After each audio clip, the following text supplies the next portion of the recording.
Hey everybody, and welcome to my highlights show, where I take a moment to highlight the games that I have, and more in particular, so the games that have higher end graphic requirements, because they look great, and I have a new video card to celebrate and show off that ability. So what I'm going to do is I'm here in Total War Warhammer 2.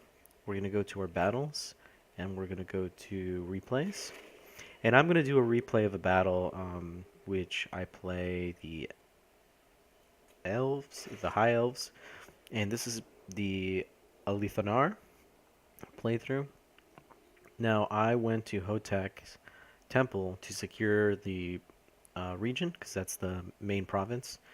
But on the next turn, while I was sieging Hotek, because it was owned by the clan rats, they made an alliance with the Dark Elves. So I faced two armies on what seemed like a pincer maneuver to basically push me back. Now, as you can see, there's quite a many of troops to deal with. I'll be dealing with the high numbers of the Ratmen and be dealing with the battle-hardened Dark Elves. So,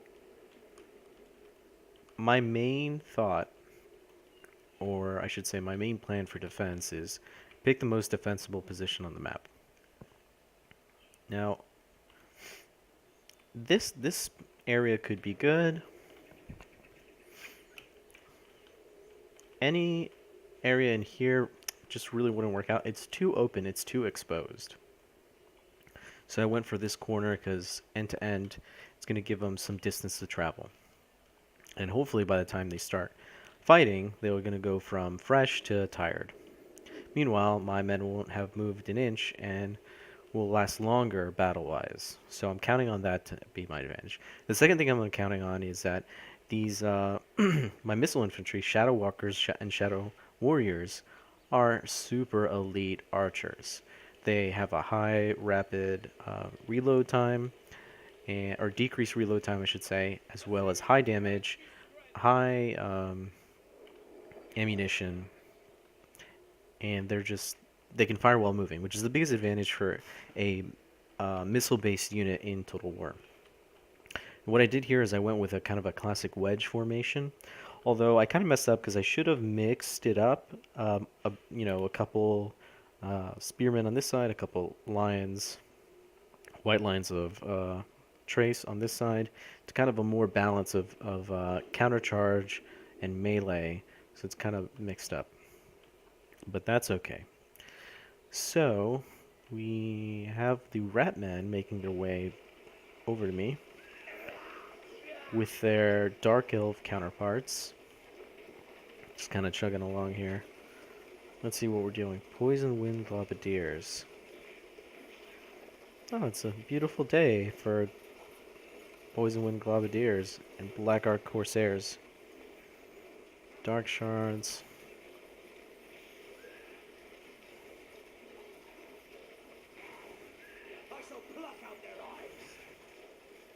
Oh, some Storm Vermin. So there's definitely some like heavy infantry coming my way for sure. This is going to be a tight one. So right now on the field, I'm clearly outmatched.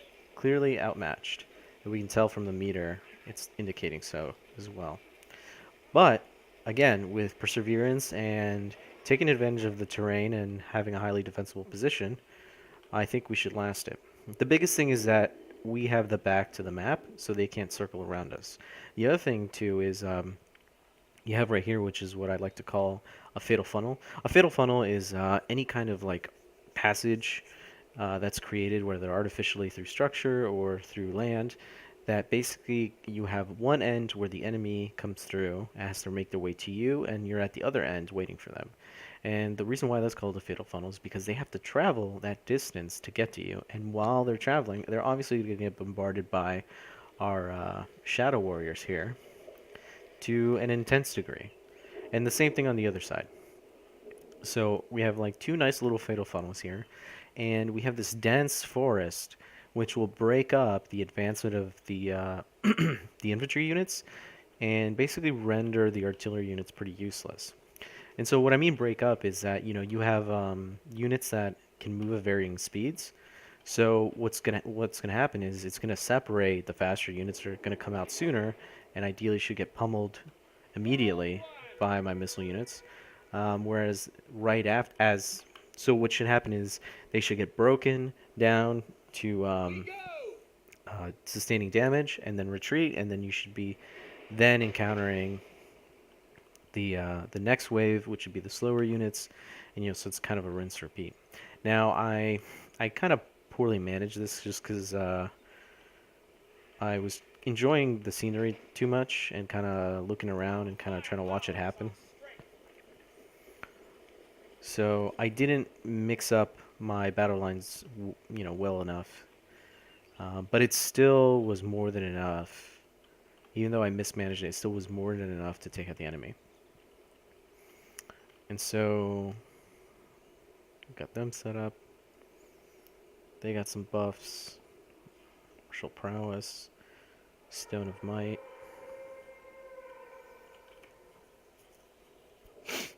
Yeah, he's definitely charging up. Leafanar is a powerful unit. He's pretty durable. He can fire while moving, which is great, and he has kind of an area effect bow attack. I mean, it's not huge. Like, it definitely will knock down like 3 people.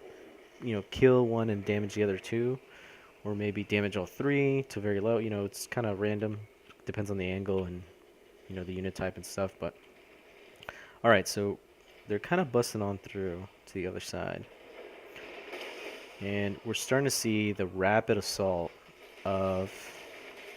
Yeah, I mean, these guys are practically machine guns in terms of, like, arrows and missile units.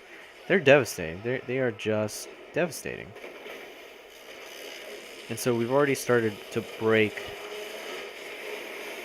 Oh, boy. That was a tough one. Yeah, that's really the biggest thing that the Rats got going on for them is that... warp fire attack. But again, like, see how quickly we just annihilate the Rats. Having these units for the elves is such a great anti-Ratman. Look how quickly they're devastated. And the lines of trace are really durable, really flexible melee infantry for the elves. So we're already doing a pretty good job holding our own. Again, if I manage the front lines better, see how delayed it took me to get these units over here. We could have really just like pummeled this entire section. But I still ended up beating it and having all my regiments survive. I didn't lose a single regiment in this one. So let's watch. So I definitely have taken some casualties, but look, they're already they were at 2100. Now they're already down to 17.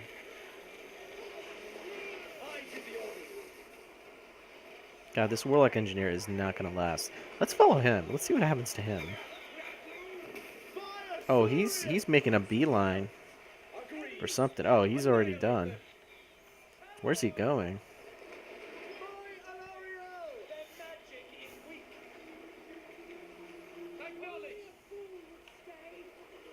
Where is he going? He's like doesn't know where to go. I really wish I paid attention to this guy. I could have like just annihilated him in one shot with all my units. He really just snuck out of there. What is he doing? Let's look at unit count. Yeah, in that time they lost 200 units. Okay, he seems to be out of the picture.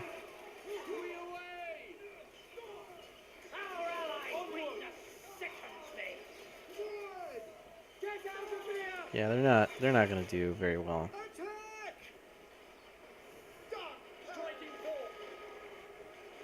Yeah, so we've kind of broken the attack.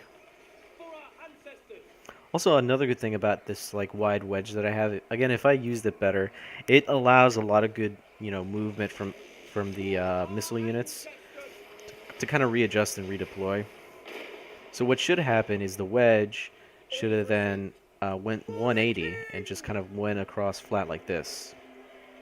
And then the idea from there is then to go 90 and make an L formation here, and then close like an alligator trap or an alligator mouth. But again, I just didn't manage it well. But it's, you know, I still was able to get a victorious win.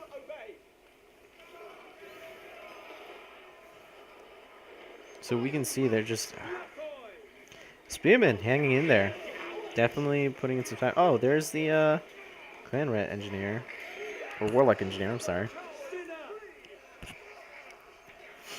He's just not doing well. I don't think he's gonna last. Or maybe you will. Oh, wow. He's going at it. Let's see what's going on here. Yeah, we've really broken.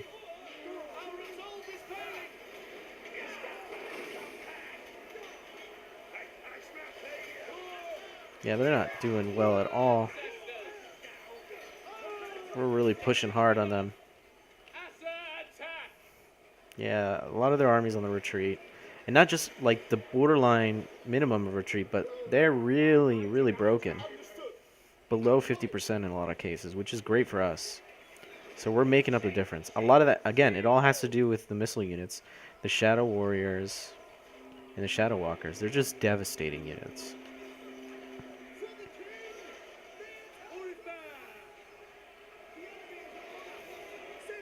And I didn't target anything specifically. I left it on fire at will.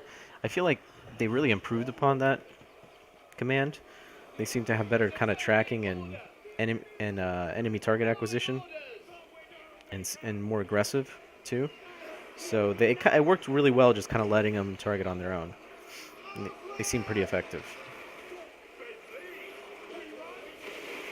Woo!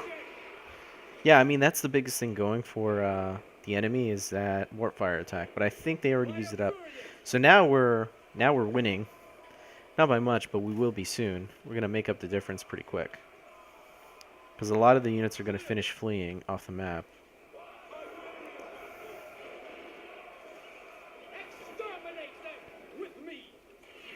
Oh, that was a good attack right there.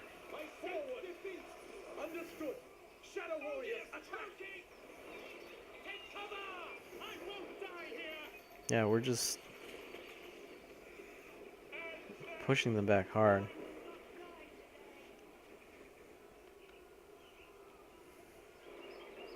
To think they were at 2,100 strong. We were, I think, only at 1,200. We really knocked them down severely. They have heavy casualties. I mean, we have heavy casualties, but we're going to win.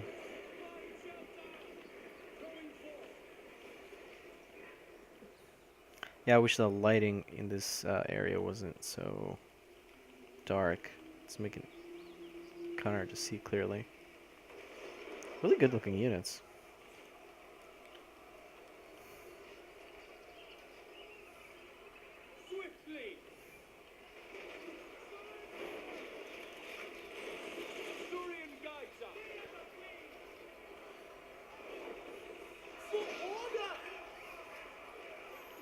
Yeah, there's our guys. Pushing up the left flank.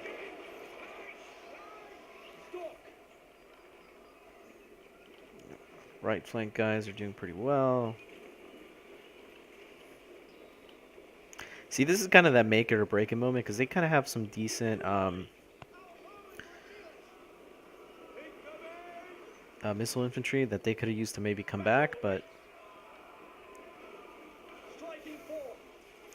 I think these are the times when the difference is really noticeable between this computer, as in the AI for this game, and like a human player.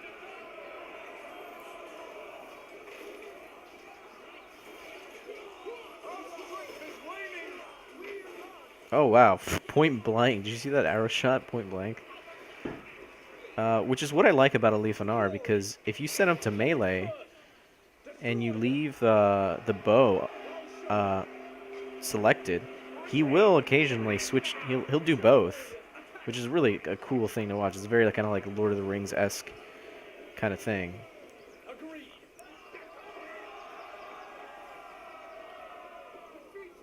see where they are right now. Oh, wow. 180, 126. Yeah, everybody finished retreating. And that's it. They're done. We won this one, guys. So, tell me what you think. If you guys like these highlight videos, I know I do. We can mix it up, do something different. So yeah, we had deployed 1,200, lost 50%. They deployed a total of what ended up being 2,100 units. Again, horrific casualties. You know, basically 75% for both their armies. This one doesn't really count because I'm not even sure what. Okay. So yeah, it was just that. Oh, the Warlock Engineer did die.